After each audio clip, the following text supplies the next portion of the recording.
Hey guys, welcome to the midweek podcast here at Catalyst. My name is John Kelly. I'm the discipleship minister here at Catalyst, and this is Rob Harlemer, our youth minister. This week we're going to be talking about the main thing. We cannot do the work of the kingdom if we aren't connected to the King. Rob, I know you weren't here yesterday, but you did get to listen to the podcast and hear Dave's sermon. Yep. What were some of your initial thoughts about what he was talking about yesterday? I thought it was great. Spiritual disciplines and being an unbalanced church is something that we've actually been talking about for a while now. We always talk about a big thing that we have to do on staff is talk about our struggles, or not our struggles, but our weaknesses, because if we're not aware of those, then the people are going to lack them as well, because we all know that if the leaders are lacking in some way, it's just going to trickle down. Right. The people in anything, not just church, but organizations, companies, whatever the leaderships are like, the people in the organization are going to be the exact same way. Right. And him getting up on stage and talking about his imbalance was very good because we're all the same. Like me, you, and Dave it's true. Are the exact same. We all struggle, and you're getting a little bit better, as we'll talk about in a little bit, about the getting alone in prayer section of our imbalance.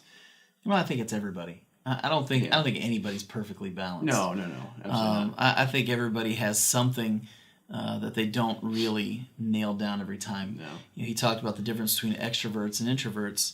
That idea that introverts they don't focus on the community aspects of the gospel. No. And extroverts don't focus on the individual things, and it's right. Yeah. Someone like you, for instance, you're very much outgoing. You like to talk to people. You would prefer to do everything you do with somebody else as opposed to by yourself. Every time. And so for you, those individual parts of the gospel aren't always resonating the same way they would with somebody in the church who would rather just do stuff by themselves. Yeah. So we are imbalanced, and so because of that, it is hard to be completely down the middle in line with what the Word says. Yeah. You're going to struggle with something. Absolutely. I just remember studying Jesus, and you get two sides of Jesus, because he was the perfect balanced, without sin person. He was. Being. And you see when he's a kid and he goes and studies with other people. Mm-hmm. He's with the leaders of the temple of the church at the time. When he's like 12, 13, his parents leave him, they freak out, and then they realize that he's back at the temple where they were. Being a really good Jewish kid. Go Jesus. And he has that community aspect where he's learning from other people. And then you see 20-some years later, after he gets baptized, and not 27, 17 years later, sorry. He gets baptized, and then he goes for 40 days in solitude with... I don't even want to talk about that. Led by the Spirit. Like, it wasn't solitude, it was fasting. Okay. 40 days! Okay? Oh, man. Dave mentioned fasting in his sermon, and the guy sitting next to me says... He rubbed his belly. I can't do that. I can't do that, yeah. And I'll be honest, man. You don't get to be the girth that I have by fasting. I probably need to. Oh, man. For non-spiritual reasons, I probably need to. But the discipline. I mean, this whole sermon was about discipline. Yeah. But the discipline Jesus needed to have. Yeah. To fast for 40 days. 40 days. That's more than a month. Yeah. With no food. No food. None. And then when Satan looks at him and says, "Turn those stones into bread and eat them," and Jesus is like, "No, I'm good." Yeah. I'm gonna be honest with you. If I had Jesus' power, Satan told me to turn those rocks into bread, I might have done it. Oh yeah. Because 40 days. That's insane. Yeah. So I just completely cut you off there, but that blows my mind. The discipline that Jesus had. When he fasted, that he didn't just fast for like a night. Mm-hmm. I've done a 30-hour famine. Yeah, we all have. But that's 40 days. I know that even when I do 12 hours, I try to do that every once in a while, and I am just cranky. I'm angry. I'm hungry. Hangry is what they like to call it. Hangry. And I swear, like my wife will call me because I get Fridays off for my job, and my wife will call me on her break, and I don't want to talk to her because I'm hungry and I'm frustrated. And Jesus was calm. He was talking to Satan, who we all just want to beat up, and he's just like, "No, I'm good." And he quotes scripture. You know, the last thing I want to do when my wife's getting on my nerves, quote scripture. Yeah, I have no desire to do that. No desire to do that at all. None. But I mean, you look at it, like the very first discipline that Dave talked about was prayer. Yeah. And not only did he do the fasting for 40 days, but he also, in situations throughout the Bible, you see where he went off to a quiet place. Yeah. To be by himself and to pray. And I know Dave had mentioned that this is very uncomfortable for him. And I think you said it's uncomfortable for you too. Like getting off to a quiet place. Kind of explain why it's that way. Well, I know that you are a hiker, and you love to get off, and you'll talk about this in a second. But I lived in Tennessee in the mountains. Yeah. For 5 years, and there's trails everywhere. Like our campus was in a valley of two mountains, and we had cross country trails. Beautiful mountains. Yeah, our cross country course went through the mountains, so we could walk it whenever there was seats set up. There was scripture like as you walk too. Wow. And I was like, I'd walk it, 30, 40 minutes. All right, I'm good. Let's go back. 30, 40 minutes. I got like a quarter of a mile in. I'm good, man. Probably didn't even get a mile. Probably not. That's I probably from my dorm to the start of the course, I was probably like, oh, let's walk back. Like, What was so uncomfortable about it? I love being with people. Yeah. Anything I do, I want to do. I'll do anything if I'm with somebody else. Yeah. And they don't even have to be doing anything. Like they could just be sitting in the room and I'm working, but I'm with somebody and I love it. And that community aspect of just getting to know each other. And Dave even mentioned it fires him up when he's with community. Yeah. And that some people, there's a lot of people in our church that when they're with people, they become exhausted. Yeah. When I'm with people, that's when I wake up. Well, funny thing, I'm 85% that. Yes. I'm 85% that. And when I was in youth ministry, for years. Mm-hmm. I was single and in youth ministry. Okay, yeah. And so for 12 years of doing youth ministry, I was just like that. I had to be around other people. Yeah. And I was all the time. Mm-hmm. I didn't have a wife. I didn't have any kids. I could do whatever I wanted. Fast forward to 2018. Yeah. I now have 2 kids. I'm in my 40s. Now you want to get away. And I've got a wife. Yeah. And I have no, when I'm home, there is no solitude. No. There's either crying or there's whining. Mm-hmm. And then you've got my kids. I'm kidding. I'm totally kidding. My wife is great. But seriously, there's just always something going on. Yeah. And so for me, solitude is now like grasped onto for dear life. You know, these opportunities to get away and pray, or to get away and do a hike. Yeah. These things are great for me because it really does get me centered back on. It brings me balance. Yeah. Because sometimes with a 2-year-old and a 1-year-old, yeah, you heard that right, people. I'm in my 40s and I have a 2-year-old and a 1-year-old. Life is chaos. Yeah. And so, and as Jack, my youngest, starts to walk, it's going to be even more chaotic, and I'm going to need that solitude even more. And so for me, as I've gotten further along in life, suddenly solitude matters a whole lot more to me. Yeah. So I desperately need it. And I'm glad you get it sometimes. Sometimes. I know sometimes you really enjoy when me and Dave are out of the office. Oh, man. You're just like, I get to get work done. Yeah. And that's nothing against either one of you guys. I love working with you guys. And it's just, there are times when I just don't want anybody around. And it's the opposite. When you guys leave and I'm in the office by myself, I'm like, well, I just want to go home. I don't want to be here by myself. That's great. Oh, man. I can't do it. I struggle. I need to learn. Well, I know one of the things you really enjoy, and this was the second of the 4 things that Dave talked about, study. Yes. You're a studyaholic. I love it. You really get into the Word, and you love listening to teachers and preachers, and really digging deep. How did you get to that point, and why is that so important to you? I think it started when I was younger.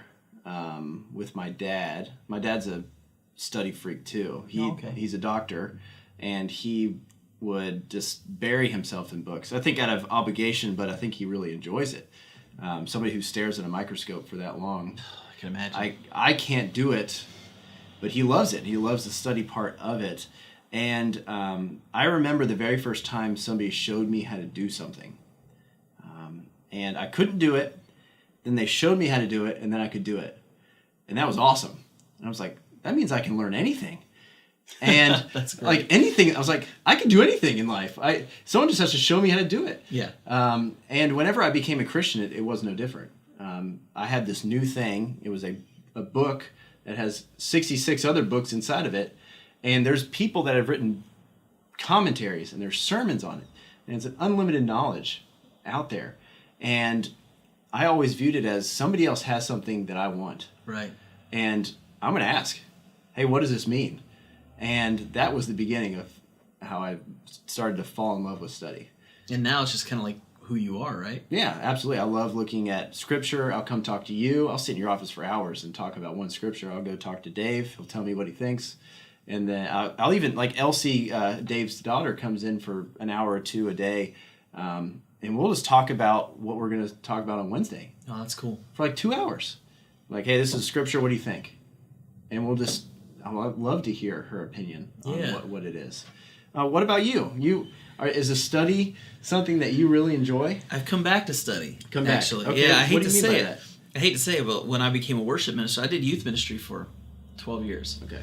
And did a lot of teaching. Yes. Every week. When I was in Cynthiana, I would do Cynthiana, Kentucky, at the Indian Creek Christian Church there.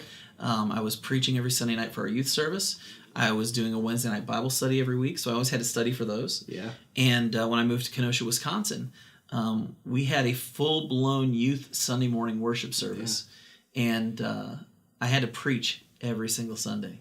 And so you've got that, and then the teaching that had to go into our community, our small group ministry up there with our kids. We had about 140 kids, and probably about 90 that would show up on a Tuesday night for these small groups that we had. Yeah. There was a lot of study that had to go into it. Yeah. Now fast forward ahead to worship ministry. Not that there wasn't a need for study, but not to the depths that I needed to study before because I wasn't teaching as much. Yeah. And I think urgency leads us a lot in what we do. Yes. And because there was no urgency for me to learn things to teach from the stage for worship, I found my study dwindling a little bit, and found myself get a little lost because I almost said teached right there. That would have been bad. I found myself that I had taught for years, but now all of a sudden I wasn't. Mm-hmm. And at first it was kind of like, break. Yeah. And after a while I felt myself getting more hungry for it. Yeah. And come this past fall, I now moved into the role of discipleship minister. Now you got to study. I have to study constantly. I'm doing community group questions every week. Yeah. I just finished up a Bible study on Galatians last week, and got one coming up in Ephesians in May. I get to preach every 6 weeks. Yeah. So my need for study has increased huge. And so now I find myself studying a lot more. What bothers me is that was where my imbalance was. Was that I wasn't taking the time to study, and now I'm finding that balance back.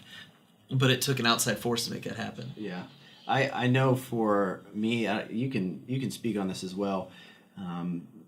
Spiritual disciplines are so hard because there's no instant, tangible thing that you can see. Like, yes, I completed something. Right. Like, there's not something that you can visibly see or touch that's like, yes, I completed this. Maybe a check mark on a page, but like, yes, I studied today. Yeah. But other than that, there's not like, you didn't build anything. You didn't write a sermon. You didn't write a worship song. You didn't put together a service. Like, somebody can't look in on your life and say, yes, you did stuff. Yeah, I think there's milestones you can hit. Yeah. Like if prayer is something you struggle with, you can say, okay, my goal right now is to pray every day this week. Yes. And then when the next week comes, I'm pray every day for the next 2 weeks. And then, I mean, there are milestones you can hit, but it's a lot like working out in a gym. Yes. I mean, you lift a piece of metal and then you set it back down. Yes. I love it. I hate that You'd so hate it. much. I hate it. Treadmills. You get on a treadmill and you just treadmills. walk and walk and walk and you go nowhere. I hate it. And the benefit is not what you're doing. Yeah. The benefit that comes is what comes because of what you're doing. Yeah. And spiritual disciplines are a lot the same, or in a great way the same way, because you're studying. The studying in and of itself isn't the great part. No. It's what you gain from the study. Yeah. The giving, it's not necessarily in the giving itself. It's what you get from the giving. It's same with worship. Mm-hmm. You're giving everything to God, but there's a benefit from that. Mm-hmm. When you pray, there's a benefit to it. Yeah. But you can't see the benefit right away. Dave even talked about worship. And when he talked about worship, he said worship's not just singing music on Sunday mornings. He said worship's bigger than that. Yeah. And the first thing that came to my head when he said that is I looked at one of the guys in the light booth where I was sitting yesterday, and I said, man, that's hiking for me. Yeah. We talked about me hiking earlier. I get out into nature, I look out, and I see God's creation. Yeah. And I don't just see creation, I see beyond that. For me, I go out and I see trees that grow, but for those trees to grow, they have to have water. They have to have the right kind of mix of acidity and whatever else in the dirt around them. They have to have certain lighting conditions, certain temperature conditions. There have to be certain animals in the area for certain plants to grow.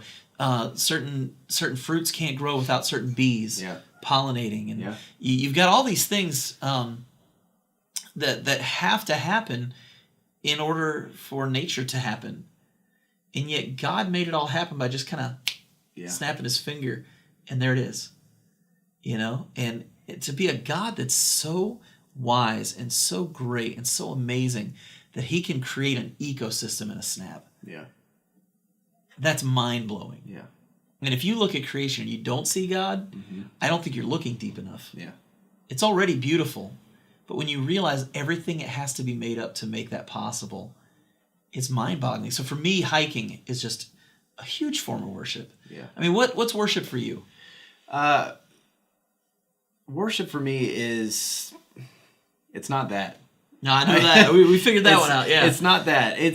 I would say it's more doing my best. Like when I feel like I'm true in worship, especially with my job or something, it's when I give my all to God. I put it in his hands, right, and understand that I am not in the same relation as him, that he is greater and I am less. And I acknowledge that. And through that, I say, God, I need you to lead me. And I'm going to try my best to follow Jesus in everything I do. That's where I receive the most joy. Oh, yeah, absolutely. And we know that whatever spiritual discipline it is, you receive joy from it. Mm-hmm. And that's when you know you are in true worship, because you can't do the work of the main thing. We cannot do the work of the kingdom if we aren't connected to the King. And if the only way we're going to receive joy is from the King, then we need to be disciplined in the things that he commands us to do. Well, yeah, it's like the whole idea of connectedness. Yeah. When you're in a marriage relationship, if you aren't connected with the person that you're married to, you're going to have a very miserable marriage. Yeah, absolutely. And you're never really going to have influence on each other.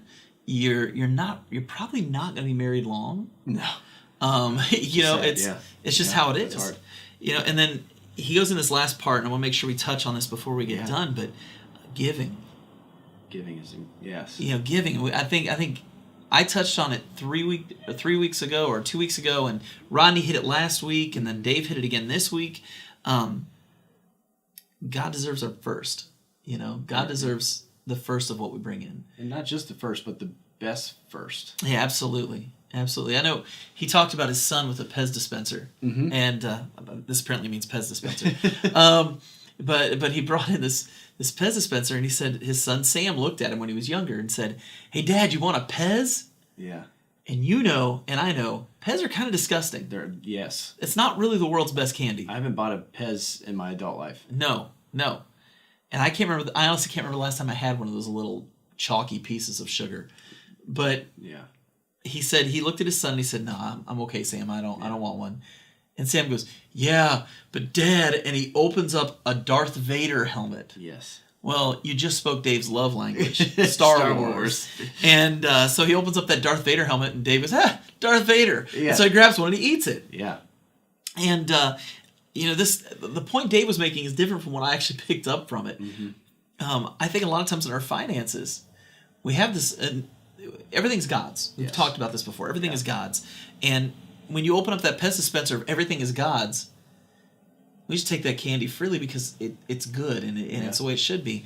But when we change the Pez dispenser to now it's insurance for the kids. Yeah. Oh, can't touch that candy. Or no, it's gotta make a house payment. Or we gotta go out with the family this week. Or we gotta go on vacation. Or it's any list of Pez dispensers you can find. Suddenly, your finances are no longer God's; they're yours, and because they're yours, you're protecting them. Yeah. So now you aren't willing to give to others. You aren't willing to share. Yeah. Suddenly, you're hoarding and you're holding. Yeah. And giving becomes a chore, not something you love. And I would say that's why 90% of people don't tithe.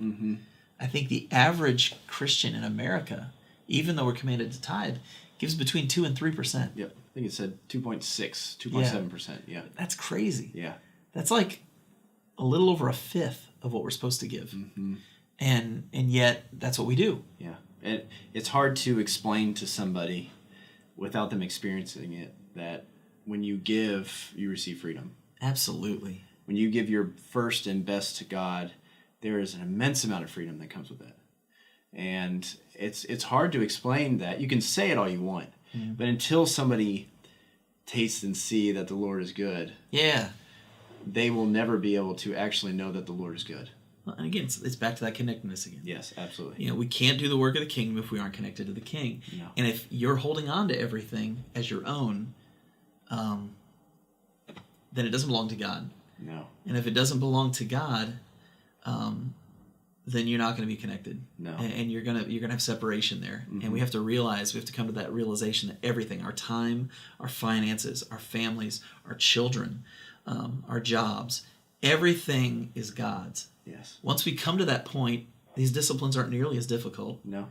And we find ourselves in a place where communication with God is very open and very freeing. I think when any of these are out of whack, prayer immediately goes out of whack. Yes. That's the first one for me. Yeah. It'll go out of whack immediately because there's a sense of guilt. Yeah. And you don't want to talk to somebody you feel guilty about. No. And I also know in my personal life, whenever, and a sign of maturity in believers is when you don't want to do these things. If you are a mature Christian, you do them anyways because you know that they're the most important things. Absolutely. And we need to make sure that these things, when we don't want to do these spiritual disciplines, they become obedience, and we continue to do them. It's like working out in a gym. It's like working out in a gym. I mean, you don't see the benefits immediately. No.